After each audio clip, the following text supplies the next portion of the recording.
Hello दोस्तों, welcome back to our channel. तो जैसा कि हमने पिछले एपिसोड में देखा था, लेडी माता युनमिंग एंशिएंट टालियन सेट के डिसेबल के बारे में पता लगाने के लिए अपने युनमिंग पैलेस के नीचे बने हुए एक सीक्रेट रूम के अंदर आ चुकी थी, जहाँ पे उसने एक बड़े से वाटरफॉल के अंदर युनजू नाम के मरमेड को ट्रैप कर रखा था, जिसे एक तरह से लेडी माता युनमिंग बहुत ज्यादा प्यार करती थी और उसे वो वहाँ पे अपनी स्पिरिट एक्सप्लोरेशन टेक्निक को भी इस्तेमाल करने के लिए कहने लगी थी, ताकि युनजू की एक्सप्लोरेशन टेक्निक की मदद से वो एंशिएंट टालियन सेट के डिसेबल के बारे में पता लगा सके। पर युनजू तो वहाँ पे उसकी मदद करने के लिए बिल्कुल भी तैयार नहीं था। ऊपर से तजू भी लेडी माता युनमिंग का पीछा करते हुए वहाँ पे आ पहुंचे थे, जबकि लेडी माता युनमिंग तो वहाँ पे युनजू के मना करने की वजह से बहुत ही ज्यादा गुस्सा हो चुकी थी और वो वहाँ पे गुस्सा होते हुए कहती है कि अगर मेरी किस्मत में मरना ही लिखा है तो मैं तुम्हें भी अपने साथ लेके मरूंगी। और ये कहकर उसने अचानक से ही बेचारी युनजू के ऊपर जानलेवा हमला कर दिया था। लेकिन उससे पहले ही ऐसे तजू ने वहाँ पे आते हुए लेडी माता युनमिंग के अटैक को डिस्ट्रॉय करते हुए युनजू की जान बचा ली थी और यहीं से नेक्स्ट एपिसोड की शुरुआत होती है। तो इस एपिसोड की शुरुआत में युनमिंग पैलेस की उसी सीक्रेट रूम का ही सीन दिखाया जाता है, जहाँ पे ऐसा तजू कोर्ट रूम में युनजू से सवाल करते हुए पूछते हैं, एंशिएंट टालियन सेट के डिसेबल क्या नाम है तुम्हारा? अब ऐसा तजू की ये बात सुनकर हम देखते हैं कि बेचारी युनजू को भी एक बहुत बड़ा झटका लगता है। इवन हैरानगी के मारे उसकी आंखें वहाँ पे खुली की खुली रह गई थी, जबकि सबसे बड़ा झटका तो बेचारी लेडी माता युनमिंग को वहाँ पे लगता है। वो वहाँ पे हैरान होते हुए कहती है, नहीं नहीं, ऐसा नहीं हो सकता, ये तो इम्पॉसिबल है। भला युनजू टालियन सेट का डिसेबल कैसे हो सकता है? नहीं नहीं, मैं ये बात मानने को तैयार ही नहीं हूँ, क्योंकि ये तो इम्पॉसिबल है। जबकि वाटरफॉल के अंदर मौजूद युनजू ऐसा तजू की ये बात सुनकर वहाँ पे समझ चुका था कि वो जरूर टालियन सेट से ही बिलोंग करते होंगे, तभी तो उन्होंने एक ही नजर में उसे वहाँ पे पहचान लिया। इसलिए युनजू जल्दी से वहाँ पे ऐसा तजू के सामने अपना सर झुकाकर उन्हें वहाँ पे ग्रीट करते हुए कहता है, मेरा नाम है टालियन युनजू और सीनियर, आपसे मिलकर मुझे बहुत ज्यादा खुशी हुई। अब जब युनजू खुद भी वहाँ पे खुद को एंशिएंट टालियन सेट का डिसेबल बताता है तो बेचारी लेडी माता युनमिंग को तो वहाँ पे पहले से भी ज्यादा बड़ा झटका लगता है और वो आंखें पारे युनजू से सवाल करते हुए पूछती है, तुम टालियन सेट के डिसेबल कैसे हो सकते हो? तुम कब और कैसे टालियन सेट के डिसेबल बन गए? जिसपे युनजू वहाँ पे स्माइल करके उसे जवाब देते हुए कहता है, मैं तो शुरू से लेकर एंड तक ही टालियन सेट का डिसेबल था और हमेशा टालियन सेट का ही डिसेबल रहूंगा।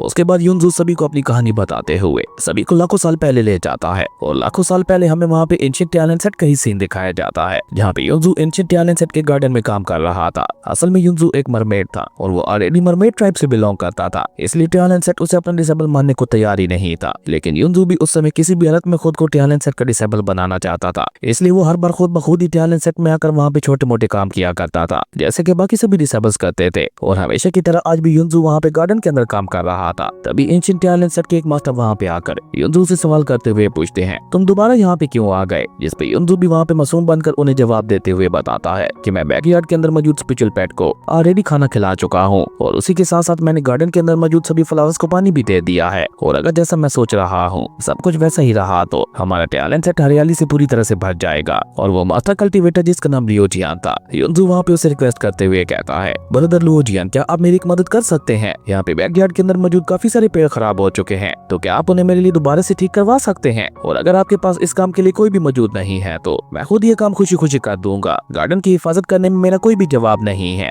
असल में युनजू वहाँ पे एक बार फिर से इनडायरेक्ट वे में ब्रदर लियो जियान को उसे भी टालियन सेट का डिसेबल बनाने के लिए कह रहा था, जिसपे ब्रदर लियो जियान भी उसे वहाँ पे जवाब देते हुए कहता है, ज्यादा उछलो मत है और मैं तुम्हारी इन चालाकी भरी बातों को अच्छी तरह से समझता हूँ। और पहले तो मुझे ये बताओ, किसने कहा कि मैं तुम्हारा सीनियर ब्रदर हूँ? लियो जियान की ये बात सुनकर हम देखते हैं कि युनजू जो कि बेचारा वहाँ पे एक छोटा बच्चा था, वो काफी ज्यादा उदास हो गया था, जो देखकर तो लियो जियान को भी वहाँ पे अच्छा नहीं लग रहा था, क्योंकि अब तो ऑलमोस्ट हर रोज ही उसकी युनजू के साथ मुलाकात होती थी और कहीं न कहीं अब उसे भी धीरे धीरे युनजू के साथ लगाव होने लगा था। इसलिए वो युनजू को उदास होते हुए देखकर उसे वहाँ पे कुछ भी नहीं कहता और वो चुपचाप अपने सेट के अंदर जाने लगा था, जो देखकर तो युनजू भी वहाँ पे काफी ज्यादा खुश हो जाता है और वो भी वहाँ पे भागकर जल्दी जल्दी लियो जियान के पीछे जाने लगा था। जिसके बाद वो दोनों ही वहाँ पे एंशिएंट टालियन सेट के अंदर आ जाते हैं, जहाँ पे मास्टर लियो जियान जो कि काफी ज्यादा यंग दिखाई दे रहे थे, वो अपने कोर्टयार्ड के अंदर ही मौजूद थे और वहाँ पे किसी गहरी सोच में डूबे हुए थे। तभी लियो जियान भी युनजू को लेकर वहाँ पे आ जाता है, जहाँ पे लियो जियान के साथ युनजू को देखकर मास्टर लियो जियान वहाँ पे उससे सवाल करते हुए पूछते हैं, तुम तो कह रहे थे कि तुम दोबारा कभी भी इस लड़के से नहीं मिलना चाहते, तो अब दोबारा ये लड़का तुम्हारे साथ क्या कर रहा है और ऊपर से तुम इसे मेरे पास क्यों लेकर आए हो? जिसपे ब्रदर लियो जियान जो कि वहाँ पे काफी ज्यादा एटीट्यूड वाला था, वो मास्टर लियो जियान को कोई भी जवाब नहीं देता और वो जानबूझकर युनजू के सामने खुद को गुस्से वाला दिखाते हुए अपना मुंह दूसरी तरफ फेर लेता है, जो देखकर युनजू भी वहाँ पे समझ चुका था कि ब्रदर लियो जियान उसकी सिफारिश नहीं करने वाले, उसे खुद से ही मास्टर लियो जियान से रिक्वेस्ट करनी होगी। इसलिए युनजू जल्दी से वहाँ पे मास्टर लियो जियान के सामने झुकते हुए अपने घुटनों पे आ गया था और एक के बाद एक वो वहाँ पे 3 बार मास्टर लियो जियान के सामने अपना सर झुकाते हुए उनसे कहता है, इमोर्टल मास्टर है, भले ही मैं एक डीमन हूँ पर उसके बावजूद भी टालियन सेट का डिसेबल बनने के लिए मेरे अंदर काफी ज्यादा काबिलियत है। अगर आपको यकीन नहीं होता तो आप मेरी काबिलियत को चेक भी कर सकते हैं। और ये कहकर युनजू वहाँ पे अपनी डीमन मैजिक कोर को बाहर निकाल कर उसे वहाँ पे मास्टर जू जियान के सामने पेश करते हुए कहता है, ये मेरी डीमन मैजिक कोर है, प्लीज इसे अपने पास रख लीजिए। युनजू की डीमन मैजिक कोर 10 लाख साल पुरानी थी, जिसे देखकर मास्टर जू जियान भी वहाँ पे स्माइल करते हुए कहते हैं, ओ तो तुम एक 10 लाख साल पुराने मरमेड हो। तो लिटिल गाय, क्या तुम्हें मेरा टैलेंट सेट इतना ज्यादा पसंद आ गया है कि तुम अपनी डीमन मैजिक कोर भी मुझे देने के लिए तैयार हो? जिस पे युनजू सीरियस होते हुए हाँ में अपना सर हिला देता है। युनजू की ये बात सुनकर तो हम देखते हैं कि मास्टर जू जियान के फेस के ऊपर भी एक स्माइल आ जाती है। युनजू अब उन्हें हर तरह से अपने टैलेंट सेट का डिसेबल बनने के लिए कैपेबल दिखाई दे रहा था, इसलिए वो खुद आगे बढ़कर युनजू को उसकी डीमन मैजिक कोर वापस करते हुए उससे कहते हैं, तुम अपनी डीमन मैजिक कोर को वापस अपने पास ही रख सकते हो। मैं आज से और अभी से ही तुम्हें अपने टैलेंट सेट का डिसेबल एक्सेप्ट करता हूँ। वैसे भी तुम्हें मेरे टैलेंट सेट का डिसेबल बनने के लिए मुझे कोई गिफ्ट देने की जरूरत नहीं है, और वैसे भी टैलेंट सेट किसी को भी अपना डिसेबल बना सकता है, वो चाहे फिर किसी भी रेस से बिलोंग करता हो। टैलेंट सेट को इस बात से फर्क नहीं पड़ता, टैलेंट सेट को सिर्फ एक ही बात से फर्क पड़ता है, और वो है वफादारी। तुम जितना ज्यादा टैलेंट सेट के साथ वफादार रहोगे मुझे उतनी ज्यादा खुशी होगी, और वही होगा मेरे लिए सबसे बड़ा तोहफा। मास्टर जू जियान की ये सारी बातें सुनकर तो हम देखते हैं कि युनजू के मन में उनके लिए इज्जत वहाँ पे और भी ज्यादा बढ़ चुकी थी, जो देखकर मास्टर जू जियान भी वहाँ पे मुस्कुराते हुए ब्रदर लू जियान से कहते हैं, आज से ये भी हमारे टैलेंट सेट का ही एक हिस्सा है, जाओ इसे अपने साथ ले जाओ। जिस पे ब्रदर लू जियान भी ओके कहते हुए युनजू को लेकर वहाँ से चला गया था, जहाँ युनजू की खुशी का तो कोई ठिकाना ही नहीं था, क्योंकि आज उसने वो पा लिया था जिसका वो न जाने कब से सपना देखते हुए आ रहा था। वहीं युनजू को इतना ज्यादा खुश देखकर ब्रदर लू जियान भी वहाँ पे उससे सवाल करते हुए पूछते हैं, आखिर तुम टैलेंट सेट के ही डिसेबल क्यों बनना चाहते थे? जिस पे युनजू वहाँ पे स्माइल के साथ ब्रदर लू जियान को वहाँ पे जवाब देते हुए बताता है, क्योंकि मैं भी मास्टर जू जियान की तरह एक बहुत ही ज्यादा पावरफुल पर्सन बनना चाहता हूँ, और उनकी तरह पावरफुल बनने के बाद मैं पूरी दुनिया के अंदर अपने इस कमाल की पावर का इस्तेमाल करते हुए शांति फैला दूंगा, जैसा कि मास्टर जू जियान करने की कोशिश कर रहे हैं। मैं भी आगे चलकर उन्हीं की तरह पूरे यूनिवर्स का हीरो बनूंगा। और ये सब युनजू वहाँ पे सेटाजू और बाकी सभी को बताते हुए कहता है कि उस दिन मेरी खुशी का कोई भी ठिकाना नहीं था, और मैंने सोचा था कि मैं अपने टैलेंट सेट के सीनियर ब्रदर और सिस्टर्स के साथ प्रैक्टिस करते हुए बहुत ज्यादा मेहनत करूंगा, लेकिन वो कहते हैं ना कि आपकी खुशियों को किसी की भी नजर लग सकती है। सेम मेरे साथ भी ऐसा ही हुआ था। मैं टैलेंट सेट के अंदर प्रैक्टिस करने के लिए बहुत ही ज्यादा एक्साइटेड था, लेकिन उसके बाद जो हुआ वो तो मैंने कभी अपने सपने में भी नहीं सोचा था। उसके बाद हमें वहाँ पे एक बार फिर से एंशिएंट टैलेंट सेट के बैक माउंटेन्स का सीन दिखाया जाता है, जहाँ पे पूरे टैलेंट सेट के अंदर तबाही मची हुई थी, और ब्रदर लियू जियान वहाँ पे युनजू की जान बचाते हुए उसे एंशिएंट टैलेंट सेट के बैक वाले माउंटेन्स में लेकर आ गए थे। हालांकि वो वहाँ पे बहुत ही बुरी तरह से इंजर्ड थे, लेकिन फिर भी वो वहाँ पे युनजू की जान बचाने के लिए काफी तेजी से भाग रहे थे, जो देखकर युनजू जल्दी से वहाँ पे अपनी डीमन मैजिक कोर को बाहर निकालकर उसे वहाँ पे अपने सीनियर ब्रदर को देते हुए कहता है, सीनियर ब्रदर आप बहुत ही बुरी तरह से घायल हो गए हो, प्लीज आप इसे खा लीजिए, मेरी डीमन मैजिक कोर आपको पूरी तरह से ठीक कर देगी। जो देखकर ब्रदर लियू जियान उसे वहाँ पे डांटते हुए कहता है, क्या तुम पागल हो गए हो? अगर तुमने अपनी डीमन मैजिक कोर मुझे सौंप दी तो तुम खुद क्या करोगे? इसके बिना बहुत ही जल्द तुम्हारी मौत हो जाएगी, इसलिए चुपचाप जल्दी से इसे वापस अपने अंदर रखो। और ये कहने के साथ साथ ब्रदर लियू जियान बार बार पीछे मुड़कर अपने पीछे की तरफ भी देख रहा था, जहाँ कोई बहुत ही बड़ा खतरा उनकी तरफ आगे बढ़ रहा था। और जब आखिरी बार ब्रदर लियू जियान पीछे पलट कर देखता है तो वो खतरा उनके काफी ज्यादा करीब आ चुका था, जो देखकर ब्रदर लियू जियान वहाँ पे सीरियस होते हुए कहता है, नहीं अब मैं इसे लेकर और ज्यादा नहीं भाग सकता। और ये कहकर ब्रदर लियू जियान जल्दी से वहाँ पे अपनी हेवनली स्पिरिचुअल एनर्जी का इस्तेमाल करते हुए युनजू को अपने सामने ले आते हैं, और वहाँ पे अपनी हेवनली स्पिरिचुअल एनर्जी को उसकी बॉडी के अंदर इंजेक्ट करते हुए उसकी सभी की सभी मरीडियंस को भी वहाँ पे अनलॉक कर दिया था। और ये सब करने के बाद वो वहाँ पे जल्दी से युनजू को नीचे खाई में धक्का दे देते हैं, जहाँ नीचे धक्का देने से पहले उन्होंने युनजू के चारों तरफ एक प्रोटेक्टिव बैरियर भी बना दिया था। वहीं बेचारा युनजू तो ये सब देखकर बहुत ही ज्यादा परेशान हो गया था, क्योंकि ये सब वहाँ पे इतना जल्दी हुआ था कि उसे वहाँ पे कुछ समझने का मौका ही नहीं मिला था। जबकि युनजू को वहाँ पे नीचे गिरते हुए देखकर ब्रदर लियू जियान वहाँ पे एक फीकी स्माइल करते हुए उससे कहते हैं, टैलेंट सेट का कम से कम कोई एक डिसेबल तो जिंदा बचना ही चाहिए। और ये कहकर ब्रदर लियू जियान वहाँ पे बहुत ही बहादुरी के साथ उस खतरे का सामना करने के लिए तैयार हो चुका था, और बहुत ही तेजी के साथ अपने बाकी सभी टैलेंट सेट के डिसेबल्स को बचाने के लिए निकल गया था। जबकि युनजू अपनी आगे की कहानी बताते हुए सेटाजू से कहता है, सीनियर ब्रदर ने मेरी जान बचाने के लिए मुझे माउंटेन्स के ऊपर से धक्का दे दिया था, जिसके चलते मैं सीधा नीचे पानी में आ गिरा था, और वहाँ पे अपने सीरियस इंजरीज के चलते एक एंडलेस स्लीप के अंदर चला गया था। और उसी कभी न खत्म होने वाली नींद के अंदर ही मैं धीरे धीरे बड़ा होने लगा। समय इसी तरह से बीतता चला गया, लेकिन मैं अभी तक भी रिकवर नहीं कर पाया था, और मैं भी खुद को पूरी तरह से रिकवर करने के बाद टैलेंट सेट के अंदर जाना चाहता था। इसलिए मैं भी वहाँ पे अपनी डीप स्लीप के अंदर ही धीरे धीरे खुद को रिकवर कर रहा था। लेकिन अचानक से एक दिन ये घटिया लेडी युनमिंग वहाँ पे आ पहुंची, जहाँ पे न जाने कैसे इसकी नजर मेरे ऊपर पड़ गई, और इसने अपने फायदे के लिए मुझे मेरी डीप स्लीप से उठाते हुए मुझे पकड़ लिया, और मुझे हमेशा हमेशा के लिए यहाँ पे आकर बंद कर दिया। जिसके बाद से लेकर अब तक मैं यहीं पे ट्रैप हूँ, और यहाँ पे रहते रहते मैं अपनी पूरी ताकत को भी खो चुका हूँ, और अब तो ऐसा लगता है कि मैं बिल्कुल बेकार पर्सन बन चुका हूँ। पर वो लोग जिन्होंने टैलेंट सेट को नुकसान पहुंचाया था, उनके बारे में मुझे अभी तक भी कुछ पता नहीं चल पाया। उस समय ब्रदर लियू जियान ने मेरी जान बचाने के लिए अपनी जान को खतरे में डाला था, इसलिए अब जब तक मैं ब्रदर लियू जियान का बदला नहीं ले लेता, मैं शांति से नहीं बैठने वाला। मुझे भले ही 10 लाख साल और इंतजार क्यों न करना पड़े, लेकिन मैं अपनी हार नहीं मानूंगा, और मैं टियानन सेट को नुकसान पहुंचाने वाले लोगों को ढूंढकर उन सभी को एक एक करके कुत्ते की मौत मारूंगा। यही मेरी जिंदगी का सबसे बड़ा मकसद है। और ये कहकर युनजू वहाँ पे एसेटाजू से रिक्वेस्ट करते हुए कहता है, एसेटा प्लीज क्या आप मेरा बदला लेने में मेरी मदद कर सकते हैं? जिस पे एसेटाजू तो से वहाँ पे कोई जवाब नहीं देते, लेकिन बन्नेकुरो वहाँ पे इमोशनल होते हुए उससे कहता है, मेरे भाई तुमने तो इतना कुछ झेला है, मैं जो अभी की टियानन सेट का डिसेबल हूँ उससे अगर इतना ज्यादा गुस्सा आ रहा है तो मैं ये समझ सकता हूँ कि तुम बदले की आग में कितना ज्यादा जल रहे होगे। तभी एसेटाजू वहाँ पे कोर्टून में उससे कहते हैं कि तुम्हारा दिल काफी ज्यादा साफ है, तो अब मैं तुमसे दोबारा पूछता हूँ। लेकिन इससे आगे वहाँ पे एसेटाजू कुछ भी कह पाते उससे पहले हम देखते हैं कि लेडी मास्टर यूनमिंग जल्दी से बीच में आकर वहाँ पे उन्हें रोकते हुए कहती है, कौन सा बदला और कौन सा एंशिएंट टियानन सेट है? और ये कहकर लेडी मास्टर यूनमिंग वहाँ पे पलट कर युनजू की तरफ देखते हुए उससे कहती है, तुम ना तो एंशिएंट टियानन सेट के डिसेबल हो और ना ही मरमेड ट्राइब से बिलोंग करते हो, तुम सिर्फ और सिर्फ मेरे हो और मेरे ही रहोगे। तुम्हें शायद याद नहीं है, लेकिन मैं ही थी जिसने तुम्हारी जान बचाई थी, और उस समय तुम्हारी जान बचाने के लिए तुम्हें तो मेरे शुक्रगुजार होना चाहिए था, और तुम्हें अपनी इस बॉडी के साथ साथ अपना सब कुछ मुझे सौंप देना चाहिए था, लेकिन तुम तो धोखेबाज निकले। पर इससे आगे बेचारी लेडी माता यूनमिंग वहाँ पे कुछ भी कह पाती उससे पहले ही हम देखते हैं कि निंगयू का सबर वहाँ पे जवाब दे जाता है, और वो जल्दी से आगे बढ़ते हुए वहाँ पे लेडी माता यूनमिंग को एक बहुत ही ज्यादा पावरफुल थप्पड़ मार देती है, जिसके इम्पैक्ट की वजह से न सिर्फ उसका फेस मास्क वहाँ पे हट गया था, बल्कि उसी के साथ साथ वो खुद भी उड़ते हुए वहाँ से काफी पीछे जा गिरी थी। जो देखकर निंगयू वहाँ पे चिल्लाते हुए उससे कहती है कि अपनी ये गंदी बकवास बंद करो। अब निंगयू की ये बात सुनकर हम देखते हैं कि लेडी माता यूनमिंग किसी तरह से खुद को वहाँ पे संभालते हुए अपनी जगह पे खड़ी हो जाती है, और वहाँ पे पहले एसेटाजू की तरफ देखती है, फिर निंगयू की तरफ, और सबसे आखिर में युनजू की तरफ देखती है, जिसे देखकर तो उसने वहाँ पे बिल्कुल पागलों की तरह जोर जोर से हंसना ही शुरू कर दिया था। और वो इसी तरह से हंसते हुए वहाँ पे एसेटाजू से कहती है, तुम लोग चाहे यहाँ पे जितनी मर्जी मेहनत कर लो, लेकिन वो सब बेकार है, तुम इसे यहाँ से लेकर नहीं जा सकते, क्योंकि इस वाटरफॉल की spiritual wall ancient mysterious crystal की मदद से बनाई गई है, जिसे किसी और ने नहीं बल्कि खुद इमोर्टल स्पिरिट हॉल पैलेस ने बनाया है, और इसके अंदर जो वाटर मौजूद है वो भी स्पिरिट हॉल पैलेस से ही बिलोंग करता है, और ये सारी चीजें मिलकर इसी दुनिया का सबसे पावरफुल स्पिरिचुअल वॉल बनाती हैं। और तुम तो क्या, इस दुनिया में कोई भी इस स्पिरिचुअल वॉल को डिस्ट्रॉय नहीं कर सकता, तो तुम लोगों का तो यहाँ पे इसे ले जाने का सवाल ही पैदा नहीं होता। लेकिन इससे आगे बेचारी लेडी माता यूनमिंग वहाँ पे कुछ भी कह पाती उससे पहले हम देखते हैं कि निंगयू उसे दोबारा वहाँ पे थप्पड़ का इशारा करती है, जो देखकर बेचारी लेडी माता यूनमिंग वहाँ पे इतना ज्यादा घबरा जाती है कि वो जल्दी से वहाँ पे कुछ कदम पीछे हटते हुए अपना मुंह ही बंद कर लेती है। जबकि वहीं दूसरी तरफ हम देखते हैं कि एसेटाजू अपनी डिवाइन सुप्रीम एनर्जी को रिलीज करते हुए एक चुटकी बजाकर कहते हैं क्रैकिंग दी सकाए, और उनके ऐसे कहते ही वहाँ पे इतनी ज्यादा powerful divine supreme energy release होती है कि उस एंशिएंट स्पिरिचुअल वॉल के अंदर भी क्रैक्स आना शुरू हो गए थे, जो देखकर तो युनजू भी काफी ज्यादा खुश दिखाई दे रहा था। और इसी तरह देखते ही देखते एक बहुत बड़े एनर्जी ब्लास्ट के साथ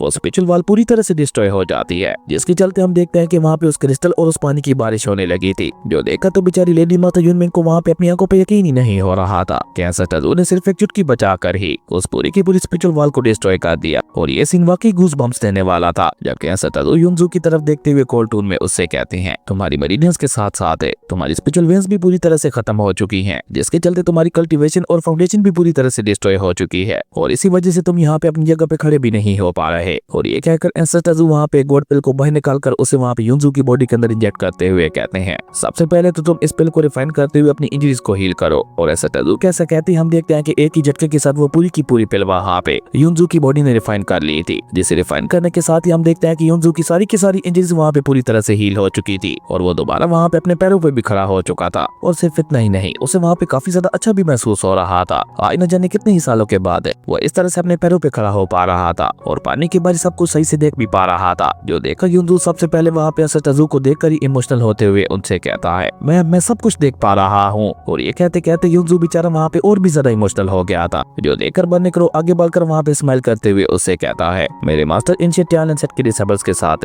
हमेशा इसी तरह से बहुत ही अच्छे से बिहेव करते हैं, क्योंकि अब टियानन सेट के ओनर कोई और नहीं बल्कि एसेटाजू ही है, इसलिए वो एंशिएंट टियानन सेट के डिसेबल्स को भी अपना डिसेबल्स मानते हैं। और ये कहकर जैसे युनजू वहाँ पे हिलने की कोशिश करता है तो बन्नेकुरो उसे वहाँ पे रोकते हुए कहता है, टियानन सेट के अंदर हम सभी लोग बहन भाइयों की तरह रहते हैं, अपनी हालत देखो, तुम कितने ज्यादा कमजोर हो गए हो। और ये कहकर बन्नेकुरो अपने पास से कुछ डीमन कोर्स को बाहर निकाल कर उसे वहाँ पे युनजू को पेश करते हुए कहता है, मेरे पास अभी भी काफी सारी रिफाइनिंग मैजिक कोर्स मौजूद हैं, जल्दी से इन्हें खाकर अपनी ताकत को बढ़ाओ, इन्हें खाते ही तुम्हें तुम्हारी सारी पावर भी वापस मिल जाएगी। लेकिन निंगयू पीछे से आकर बन्नेकुरो को वहाँ पे रोकते हुए कहती है, अभी ये बहुत ही ज्यादा कमजोर है, जिसके चलते इसकी बॉडी इतनी जल्दी मैजिक कोर्स को रिफाइन नहीं कर पाएगी, और वैसे भी ये न जाने कितने सालों तक इस वाटरफॉल के अंदर ट्रैप रहा है, ये बहुत ज्यादा भूखा होगा, तो इसलिए अभी सबसे पहले तो इसे कुछ खाने दो। और ये कहकर निंगयू जल्दी से अपने पास से कुछ स्नैक्स को बाहर निकाल कर उसे वहाँ पे युनजू को पेश करते हुए कहती है, तुम बहुत ज्यादा भूखे होगे, जल्दी से इन्हें खा लो। अब बन्नेकुरो और निंगयू का इतना ज्यादा प्यार देखकर तो बेचारी युनजू वहाँ पे और भी ज्यादा इमोशनल हो गया था। इवन इमोशनल होते हुए उसकी आंखों में आंसू भी आ चुके थे और वो वहाँ पे रोते हुए उनका शुक्रिया अदा करते हुए कहने लगा था, आप लोगों का बहुत बहुत शुक्रिया। वहीं युनजू को इस तरह से रोते हुए देखकर लेडी माता युनमिंग गुस्से से वहाँ पे चिल्लाते हुए उससे कहती है, तुम इतने ज्यादा घटिया कैसे हो सकते हो? तुम बस एक मामूली सी पिल और कुछ घटिया केक्स के लिए ही बिक गए और इतना जल्दी उनका साथ देने के लिए रेडी हो गए। तो मेरा क्या तुम भूल गए कि मैंने तुम्हारे लिए कितना कुछ किया है? आज तक मैंने न जाने तुम्हारे ऊपर कितने ही ड्रेस और कितने ही पैसे खर्च किए, लेकिन तुमने एक बार भी सीधे मुंह से मुझे शुक्रिया अदा नहीं किया। लेकिन बेचारी लेडी माता युनमिंग वहाँ पे ये बात कहा जानती थी कि प्यार को तो बस प्यार से ही खरीदा जा सकता है, और अभी वो वहाँ पे इसी तरह से गुस्से से चिल्लाती हुई वहाँ पे ये सब कह ही रही थी कि तभी हम देखते हैं कि सेटजू उसे वहाँ पे एक ही झटके के साथ टेलीपोर्ट करते हुए अपने सामने ले आते हैं। तभी निंगयू भी वहाँ पे चिल्लाते हुए उससे कहती है, अगर उसने तुम्हारा शुक्रिया अदा नहीं किया तो मैं तुम्हारा शुक्रिया अदा कर देती हूँ। तुम्हारा बहुत बहुत शुक्रिया कि तुमने लाखों सालों तक इसे वाटर पूल के अंदर ट्रैप करके रखा और आधी से ज्यादा उसकी लाइफ को ऐसे ही खत्म कर दिया। क्या इन्हीं घटिया बातों के लिए तुम अपना शुक्रिया अदा करवाना चाहती हो? तभी सेटजू भी वहाँ पे उसे कोल्ड टून में कहते हैं, तो तुम कहती हो कि तुम्हें युनजू से बहुत ज्यादा प्यार है और उसके लिए कुछ भी कर सकती हो, तो आज मैं तुम्हें वो पेन दूंगा जो कि युनजू पिछले लाखों सालों से सहते हुए आ रहा था। तुम्हें भी तो पता चले कि प्यार का दर्द होता क्या है। और ये कहकर सेटजू अचानक से वहाँ पे अपनी डिवाइन सुप्रीम एनर्जी का इस्तेमाल करते हुए चुटकी बजाकर कहते हैं रिवर्स से, और उनके ऐसा कहते ही हम देखते हैं कि उनकी डिवाइन सुप्रीम एनर्जी वहाँ पे चारों तरफ फैल जाती है, जो कि एक एक करके वहाँ पे स्पिरिचुअल वॉल और उस सारे वाटर को दोबारा से ठीक करने लगी थी। और सिर्फ इतना ही नहीं, इस बार युनजू की बजाय वो लेडी माता युनमिंग वहाँ पे स्पिरिचुअल वाटर पोल के अंदर जाने लगी थी। और इस तरह देखते ही देखते सेटजू की डिवाइन सुप्रीम एनर्जी ने वहाँ पे उस स्पिरिचुअल वाटर पोल को रिवर्स करते हुए दोबारा से पूरी तरह से बिल्कुल ठीक कर दिया था। अब बस फर्क सिर्फ इतना था, पहले इस वाटर पोल के अंदर युनजू ट्रैप था और अब उसकी जगह पे लेडी माता युनमिंग वहाँ पे ट्रैप हो चुकी थी, और साथ ही साथ उसे वहाँ पे इस वाटर पोल के अंदर सेटजू की divine supreme energy thunder lightning के झटके भी दे रही थी, जैसा कि वो वहाँ पे युनजू के साथ किया करती थी। और जैसे ही उसे वहाँ पे वो थंडर लाइटनिंग के झटके लगते हैं तो वो वहाँ पे चिल्लाकर युनजू से मदद मांगते हुए कहती है, युनजू प्लीज मुझे माफ कर दो और मुझे यहाँ पे इस अजाब से बचा लो। मैंने तुम्हारे लिए कितना कुछ किया था, प्लीज एक बात तो वो सब याद करो। मैंने सिर्फ तुम्हें पाने के लिए अपने मास्टर तक को खत्म कर दिया था और खुद उनकी पोजीशन को छीनते हुए पैलेस मास्टर बन गई थी। ये सब मैंने किस लिए किया था? सिर्फ और सिर्फ तुम्हें पाने के लिए, सिर्फ तुम्हें खुश और जिंदा रखने के लिए। मैंने इमॉर्टल स्पिरिट हॉल पैलेस के सामने अपने हाथ जोड़े थे कि वो मुझे तुम्हारे लिए स्पिरिट वाटर पूल बना कर दे। आज तक तुम्हारे लिए मैंने जाने कितने ही लोगों के सामने झुकी हो और तुम्हारे लिए न जाने कितने ही लोगों को मारा है, जिनमें काफी सारे मेरे अपने लोग भी शामिल थे। और ये सब मैंने किस लिए किया था? सिर्फ और सिर्फ ये साबित करने के लिए कि मुझे तुमसे कितना ज्यादा प्यार है। युनजू आई लव यू, प्लीज रुक जाओ। मैं तुमसे बहुत ज्यादा प्यार करती हूँ और तुम्हारे बगैर जिंदा नहीं रह सकती। याद करो मैं तुम्हें कैसे बॉटम ऑफ लेक से बचा कर लाई थी। मैं तुम्हारी लाइफ सेवियर हूँ, तो क्या तुम यहाँ पे अपनी लाइफ सेवियर की जान भी नहीं बचा सकते? प्लीज युनजू वापस आकर मेरी मदद करो। लेकिन अभी बेचारी लेडी माता युनमिंग वहाँ पे चिल्लाते हुए ये सब कह ही रही थी कि तब तक हम देखते हैं कि न सिर्फ उस वाटर पूल का वाटर वहाँ पे उसके ऊपर हमला कर चुका था, बल्कि उसी के साथ साथ उसे दोबारा से वहाँ पे थंडर लाइटनिंग के झटके लगने लगे थे, जिसके चलते हम देखते हैं कि वहाँ पे एक ही झटके के साथ उसकी पूरी की पूरी मरीनेस वहाँ पे डिस्ट्रॉय हो जाती है, जिसके चलते वहाँ पे उसके मुंह से खून भी निकलने लगा था। और अब तो वो वहाँ पे दर्द के मारे और भी ज्यादा बुरी तरह से चिल्लाने लगी थी, जो देखकर बन्नी क्रो भी वहाँ पे बहुत ही एटीट्यूड के साथ उसे जवाब देते हुए कहता है, तुम्हें कभी युनजू से प्यार था ही नहीं। तुमने तो बस अपने फायदे के लिए उसे यहाँ पे ट्रैप कर रखा था, और अब जो दर्द तुम्हें यहाँ पे महसूस हो रहा है वो युनजू पिछले 10 लाख सालों से बर्दाश्त करते हुए आ रहा था। तुम सोच भी नहीं सकती कि बीते इन लाखों सालों में युनजू बेचारे ने कितना ज्यादा दर्द सहा होगा। तुम्हारे जैसी एक घटिया औरत ये कभी भी नहीं समझ पाएगी कि असली प्यार होता क्या है। बेवकूफ कहेंगी, प्यार में तो लोग खुद को कुर्बान कर देते हैं, जबकि तुम अपने प्यार को पाने के लिए उसे यहाँ पे इतनी बुरी तरह से टॉर्चर कर रही थी। अब भुगतो अपनी की हुई गलतियों की सजा को। तुम्हारे साथ ऐसा ही होना चाहिए था, और युनजू को बचाने के लिए तो हम लोग यहाँ पे आ गए थे, लेकिन तुम्हें बचाने के लिए यहाँ पे कोई भी नहीं आने वाला, और तुम्हारा ये टॉर्चर प्रोसेस अब हमेशा हमेशा के लिए चलने वाला है। बन्नी क्रो की ये बात सुनकर तो हम देखते हैं कि बेचारी लेडी माता युनमिंग ने वहाँ पे और भी ज्यादा बुरी तरह से चलाना शुरू कर दिया था। ये थी हेल गॉड की सजा, क्योंकि ऐसा तजू के मुताबिक मौत तो एक ही झटके में किसी को भी दी जा सकती है, लेकिन अगर तुम किसी को सबक सिखाना चाहते हो तो उसे ऐसी भयानक सजा दो कि वो हमेशा हमेशा के लिए उसमें तड़पता रहे। खैर उसके बाद सीन चेंज होता है, हमें युनमिंग पैलेस के एंट्रेंस गेट वाली जगह का सीन दिखाया जाता है, जहाँ पे निंगयू युनजू को पकड़ते हुए वो सीक्रेट रूम से लेकर बाहर आ चुकी थी। और जैसे ही बेचारा युनजू वहाँ पे सूरज की रोशनी में आता है तो वो तो वहाँ पे पहले से भी ज्यादा इमोशनल हो गया था, क्योंकि आज वो न जाने कितने ही लाखों सालों के बाद सूरज की रोशनी को देख पा रहा था। इसलिए वो अपने हाथ को ऊपर उठाकर अपने कांपते हाथों से सूरज की रोशनी को महसूस करते हुए वहाँ पे रोने लगा था, और रोते हुए वहाँ पे ऐसा तजू और निंगयू से कहता है कि मैंने तो ये सोच लिया था कि अब मैं दोबारा कभी भी सूरज की रोशनी को नहीं देख पाऊंगा। और ये कहकर बेचारे युनजू वहाँ पे इमोशनल होते हुए जल्दी से तजू के सामने अपना सर झुकाते हुए एक बार फिर से वहाँ पे उनका शुक्रिया अदा करने लगा था, जो देखकर ऐसा तजू भी वहाँ पे कोल्ड टून में उससे सवाल करते हुए पूछते हैं, तो तुम्हारे जैसे मरमेड्स भी टैलेंट सेट के लिए काम करते थे? जिस पे युनजू उन्हें वहाँ पे जवाब देते हुए बताता है कि आप बिल्कुल ठीक कह रहे हैं, मेरे जैसे मरमेड्स गार्डन को मैनेज करने में बहुत ही ज्यादा अच्छे होते हैं, इसलिए हम सभी लोग मिलकर टैलेंट सेट के अंदर ही काम किया करते थे। अब युनजू की ये बात सुनकर हम देखते हैं हैं कि निंग्यू वहाँ पे सीरियस होते हुए एंसेटजू से कहती है, लेकिन जब मैं टैलेंट सेट में आई थी तो मैंने एंशिएंट टैलेंट सेट की हिस्ट्री के बारे में पढ़ा था और उसके बारे में मुझे मरमेड्स के बारे में कहीं भी सुनने को नहीं मिला था। इवन अब तक मैंने जितनी भी एंशिएंट टैलेंट सेट के ऊपर रिसर्च की है उसमें मुझे कहीं भी एंशिएंट टैलेंट सेट के अंदर मरमेड्स के बारे में पता नहीं चल पाया। अब निंग्यू की ये बात सुनकर हम देखते हैं कि एंसेटजू वहाँ से जाते हुए कोल्ड टून में उन सभी से कहते हैं चलो यहाँ से। अब एंसेटजू की ये बात सुनकर हम देखते हैं कि युनजू जल्दी से आगे बढ़कर वहाँ पे एंसेटजू के पास आते हुए उनसे कहता है, सिस्टर आखिर हम लोग कहाँ जा रहे हैं? जिस पे एंसेटजू उसे वहाँ पे कोल्ड टून में जवाब देते हुए कहते हैं तुम्हारे मरमेड टाइड डोमेन में। और ये कहकर एंसेटजू उन सभी को लेकर टाइड डोमेन की तरफ रवाना हो जाते हैं जहाँ पे सभी मरमेड्स रहा करते थे। और इसी कमाल के सीन के साथ हमारी अमेजिंग एपिसोड यहीं पे खत्म हो गया था। दोस्तों अगर आपको ये वीडियो अच्छी लगी तो लाइक कर दें और अगर चैनल पे नए आए हो तो सब्सक्राइब करते जाना। तो मिलते हैं अगली वीडियो में, तब तक के लिए बाय।